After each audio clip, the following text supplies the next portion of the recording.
Bravo d'être là. Alors j'ai préparé un petit truc parce que sinon j'oublie. Hein. Voilà. Moi je me présente d'abord. Je m'appelle Christian Nicolas, donc j'ai 57 ans. Je suis niçois 5e génération. Je suis gérant d'une société à Nice, une petite société, et je galère depuis un an. Donc j'ai perdu 70% de mon chiffre d'affaires en 2020. Bon, comme beaucoup de commerçants à Nice et en France. Et malgré les aides, le chômage partiel, ça nous permet tout juste de ne pas fermer en fait. Voilà.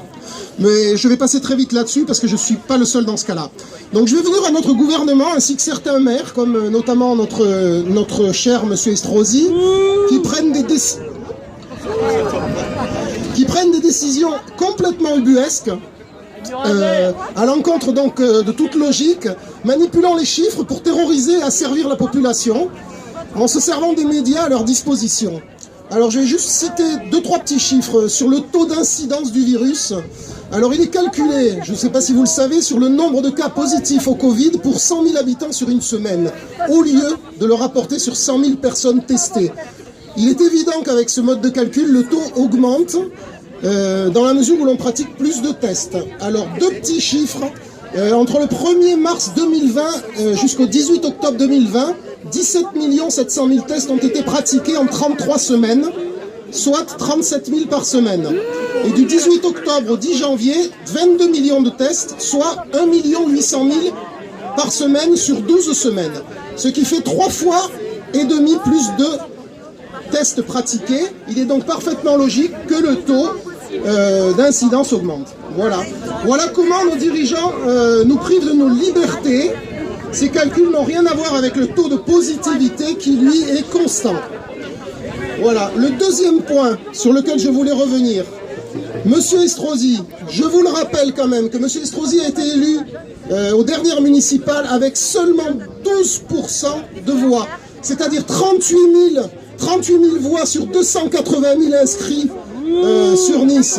C'est scandaleux, c'est scandaleux. Monsieur Estrosi, encore lui, avait saisi le tribunal administratif afin d'interdire les locations saisonnières à Nice pendant les vacances de février.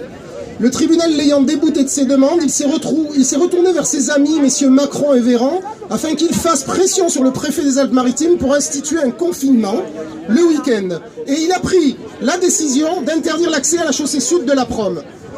2 week-ends plus tard, voyant que ces décisions sont de plus en plus contestées par les citoyens niçois, il s'insurge contre le préfet d'avoir renouvelé le confinement encore pour ce week-end. Et encore un revirement d'Estrosi qui n'a décidément aucune crédibilité. Pardon ? Un opportuniste. Ah ben oui, opportuniste. Hein. Il a plusieurs vestes. Tout à fait. Et alors un cul comme ça. Le troisième point que je voulais aborder, c'est le futur de la France. Alors si nous voulons nous libérer de cet asservissement dans lequel le gouvernement de Macron veut nous enfermer, il est impératif que nous nous unissions, car l'union fait la force. Tous les patriotes qui partagent les mêmes valeurs essentielles doivent s'unir pour le bien de la France et des Français. Et pour redonner à notre si beau pays toute sa grandeur.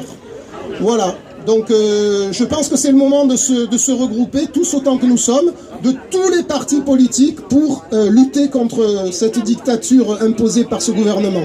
Merci de votre attention. Merci.